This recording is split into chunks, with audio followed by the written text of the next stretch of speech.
What's up? Beautiful peeps, CV Jesus here with my good friend, brother, soul brother, spiritual brother, conscious brother, Drew Giles. What you been up to, Drew? What's been going on? Well, just hanging out at the house, working, just hanging out. What about you? Well, I've been all over the place recently, but it's not about me today, it's about you. Nice. So what we would like to tell the audience today, all my CV Jesus people that are out there, is that we are still in an undisclosed top secret location. We are still in South Georgia. And I will say this, we are near Trilith Studios, which used to be Pinewood Studios, where they film a shit ton of DC and Marvel projects. And the one thing I want to talk to you about today is, how did you become involved in the film industry? Because this guy, ladies and gentlemen, this guy, he is a filmmaker, a creator, a director, an actor.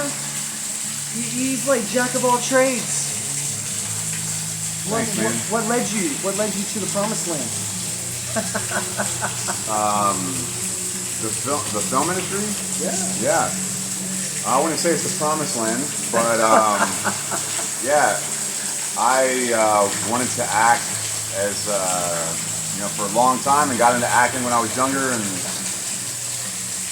went and got a bachelor's in theater, and a lot of stuff started coming to Atlanta around that time, and Because you're originally from this area, right? I am, yeah, just right down the road from Trilith.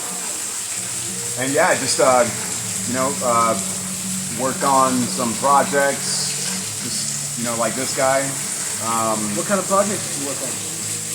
First started off as doing a lot of extra work, like you, right? We met as extras, so did a lot of extra work, and then got some stand-in work, and just had some cool experiences. Got to work with Clint Eastwood, right? I told you last night. That was really cool. Just finished watching Unforgiven this past couple weeks. Which project did you work on with Clint Eastwood? Trouble with the Curve. That's right. Yeah. Trouble with the Curve. But talk about Unforgiven, that's a great movie. If you've never seen that, you've got to see that. But yeah, Trouble with the Curve was a cool baseball movie. Filmed over here in Turner Field when it still was Turner Field. Now it's changed. It's baseball, the Braves baseball field up here. But yeah, worked on some cool projects like that, and I've always kind of made my own projects in the meantime, in between time, and started, as an actor, started creating stuff to showcase myself. So I started making short films. So I create my own reel. This is what I used to say when I first started doing this stuff, but you would either, starting off, you would work on a project, some independent project, and you'd either never see the footage, or you'd see the footage and maybe it wasn't that great. A lot of new people starting off in the area, or you'd be working for free and people wouldn't say thank you, and I'm got a big pet peeve if you don't tell me thank you if I do something for you. So most of the time, depends on what kind of relationship we have. So but yeah, and then I started making my own stuff, and Redneck Zombie. Like Redneck Zombie. Redneck Zombie was actually, which is a really cool short film, a 10-minute short film. Amazing. You got to check it out. Redneck Zombie.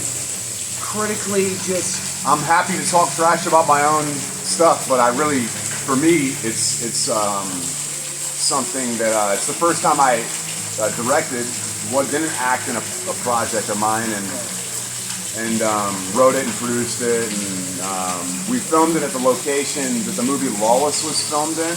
That was one of my first cool film experiences. I was a stand-in for one of the main brothers on Lawless. That was Tom. So you knew exactly where to go back to. Yeah, totally. I became friends with the guy who owned the land, and then a year later went back and filmed this Redneck Zombie. We filmed on location just for 2 days, and it was just really fun, and something reminiscent of why you do film in the first place. You got a group of, there were 10 of us there, there were only two main characters and really four actors, including one of those was a dog. That's right. Who deserves an award, who's passed away, God bless his soul. Really good dog. What was his name? Mookie. Mookie, beautiful Yeah. dog. Yeah. When you watch it, you'll see what we're talking about. Really had a cool participation in that project, but yeah, that's one of my favorite things I personally have ever done. You know, that specific project.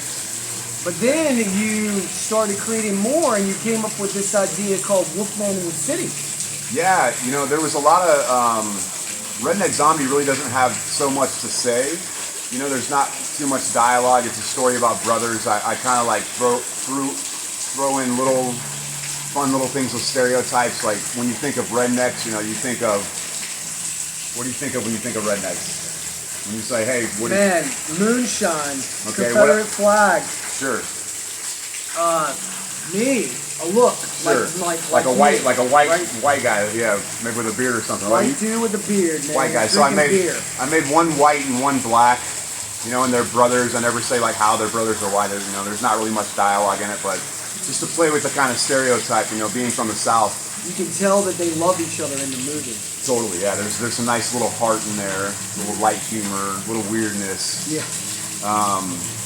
But yeah, just playing with as from the South, you know, you meet a lot of you know, black rednecks, right? You know, so I wanted stereotypes. There's truth to stereotypes, but that doesn't mean they're true. You know, if that makes sense. But there's truth to stereotypes, right? But the world is vast and people are diverse. Wow, speaking of diverse too on that, but like Wolfman in the City, man, that's a different concept in all. Totally, was a similar concept, and I wanted to play with special effects, makeup. Actually, the horror genre is like my least favorite genre, but I love like classic monsters. So I'll watch like Bram Stoker's Dracula all day, right? Yeah. I'll watch like Mary Shelley's Frankenstein, The Wolfman. right? The Wolfman, right? But I don't care for Saul, none of that shit. I don't even like Freddy Krueger. I don't like, you know, it just scares the shit out of me. Okay, So gotcha. I'm not big on. But you're big on like Mummy, Dracula, Frankenstein. Yeah, all and that I'm cool with like watching a samurai like slice people up all day, but so much like gore and shit, I'm not like, unless it's like a samurai or something. The horror shit just kind of, you know. But I love like classic monsters, right? Yeah. So I made this thing called Wolfman in the City. And I'm sorry if I'm talking loud, but it's raining behind us, so I just want to. Anyway, but yeah, it's raining. A beautiful rainy day right here. And so this project, Wolfman in the City, I wanted to throw more dialogue into this because there wasn't much said in Redneck Zombie, but I'm the type of person who, you know, can be opinionated and has a lot to say, just like everybody else, you know. Maybe sometimes more than others, and you know, maybe sometimes not, and sometimes other people are more than me, you know. Well, you know, sometimes this and sometimes that. So I made this project called Wolfman in the City. There's a little more dialogue, and I really, back in 2016, I got really interested in politics for the first time and voted for the first time. I won't tell you who I voted for, no. But I got really interested in the conversation that people were having, and everybody was like at each other's throats on, you know, you get on social media, you say something, people bite your head off for your opinion. And with entertainment, it's the cool thing about it, you know. The point is to entertain, but then you can have a message too, you know, and usually filmmakers do, or actors, you know, have something they want to say or express. So, you know, I just put in made a more of a social commentary film.